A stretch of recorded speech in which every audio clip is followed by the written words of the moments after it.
ভগবান শ্রী রামকৃষ্ণ পরমহংসদেবের আবির্ভাব তিথি ও মহোৎসব। লোকমুখে কথিত আছে মা সারদা দেবীর পায়ের ছাপ এখানে পড়েছিল।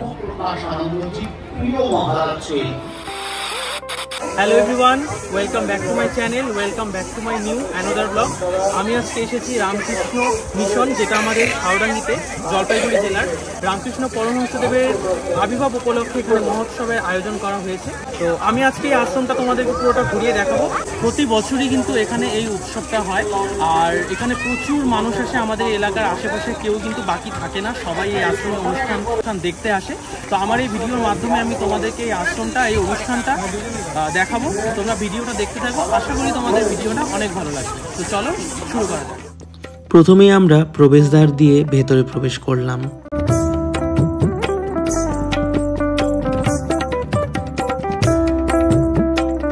বাদিকে রয়েছে গাড়ি পার্কিং এর ব্যবস্থা। যারা গাড়ি নিয়ে আসে তারা কিন্তু ভেতরেই গাড়িটা রাখে।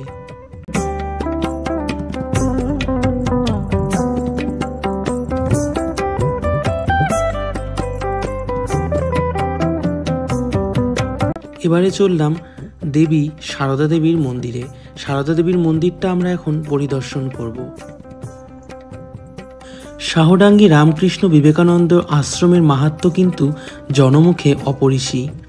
লোকমুখে কথিত আছে শ্রী শ্রী সারদা মায়ের পবিত্র পায়ের ছাপ পাওয়া গিয়েছিল এখানে।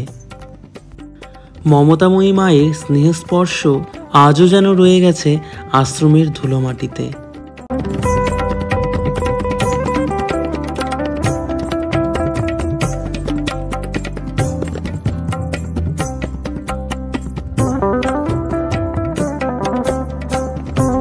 এই আশ্রমেই এলে আমাদের ছোটবেলার কথা মনে পড়ে। ছোটবেলা একটা বছরও আমাদের বাদ যেত না এই অনুষ্ঠানের। এখন বড় হয়ে গিয়ে কিন্তু কাজে কর্মে ব্যস্ততায় আসা হয় না। তবে আমি চেষ্টা করি, আমার খুব ভালো লাগে, যখনই সময় পাই আমি তখনই কিন্তু এই মিশনে আসি। আমার এই মিশনে কিন্তু খুবই ভালো লাগে। আর এই মিশনের যে শান্তি, মিশনের যে পবিত্রতা, সত্যি এটা কিন্তু একদম মনোমুগ্ধকর, তোমাদেরকে মুগ্ধ করবেই।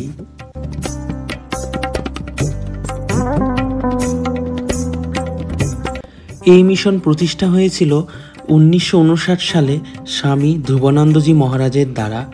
তখন কিন্তু আশ্রমে সেরকম কিছুই ছিল না। এখন কিন্তু এই আশ্রমে দেখার মতন অনেক কিছুই হয়েছে। এই আশ্রমের ডান দিকে রয়েছে অনুষ্ঠানের মঞ্চ, যেখানে অনুষ্ঠানটা হচ্ছিল।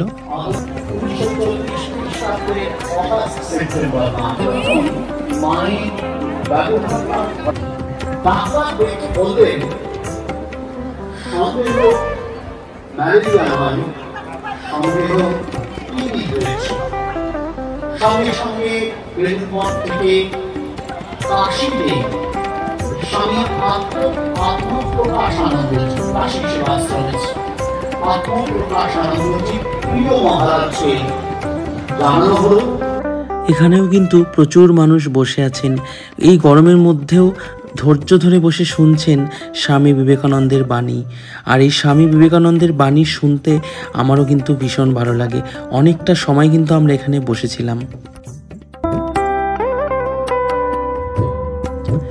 তারপরে চলে গেলাম খিচুড়ি যেখানে দিচ্ছিল সেখানে। আমি তো লাইনে দাঁড়িয়ে খিচুড়ি নেইনি, কারণ এত রোদ্রের মধ্যে আমি পারছিলাম না। ভাই নিয়ে এসেছিল, ওর থেকে খেয়েছি। এখানে হচ্ছে প্রসাদের লাইন, এপাশে রয়েছে মহিলার লাইন, ওপাশে রয়েছে পুরুষের লাইন। আর এই খিচুড়ি কিন্তু সত্যি বিখ্যাত। এখানকার খিচুড়ি এত স্বাদ হয়, এত টেস্ট হয়, বলে বোঝানো যাবে না। এখানে দেখো আমার কাকি আর দিদি, ওরা লাইনে দাঁড়িয়েছে। ওরা কি বলে শোনো। কি আইসি পরপর সন্টি থেকে তো একটু আগে রাস্তা দেখলাম, আইসি এখানে।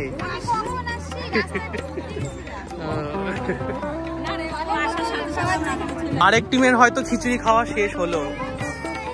এই টিমের খিচুড়ি খাওয়া শেষ ভিডিও বানানোর জন্য।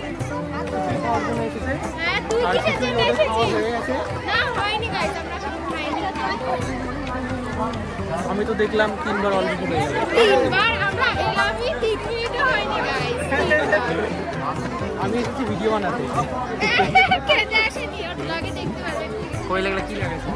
আরো দুজন চলে আসছে লাইনে দাঁড়াতে। আমি রোদের মধ্যে লাইনে দাঁড়িয়ে খিচুড়ি নিতে পারবো না। আমাকে এনে দে। আমি গিয়ে লাইনে দাঁড়িয়েছিলাম, আমার শরীরটা খুব একটা ভালো লাগছিল না বলে আমি লাইন থেকে চলে এসেছি। ভাই প্রসাদ নিয়ে এসেছিল, ওর ওখান থেকে একটু প্রসাদ খেলাম। আর সত্যি খিচুড়িটা খুব স্বাদ হয়েছিল, মানে খুবই টেস্ট। আর এখানে দেখো লাইন কিন্তু পরপর বেড়েই যাচ্ছে, সেই ওখান থেকে এপাশ দিয়ে একদম সোজা লাইনটা যাবে ওই আগে। এত বড় লাইন দেখে সত্যি আমার মাথা আগে থেকেই ঘুরে যাচ্ছিল। তারপরে আমরা চলে গেলাম একটু রাস্তার দিকে।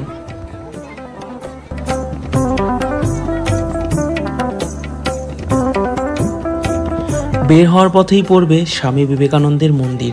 এই মন্দিরটাও কিন্তু একদম নির্জন একটি জায়গায়।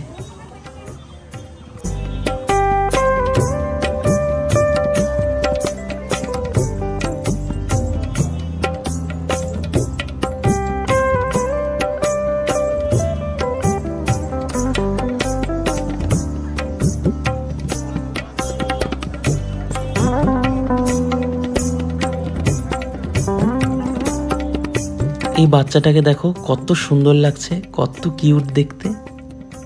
আশ্রমে আমাদের ঘোরা কমপ্লিট। আমার এই ভিডিওর মাধ্যমে আমি তোমাদেরকে তুলে ধরলাম এই আশ্রমের উৎসবটা। তোমাদের ভিডিওটা কেমন লাগলো অবশ্যই আমাকে কমেন্ট করে জানিও।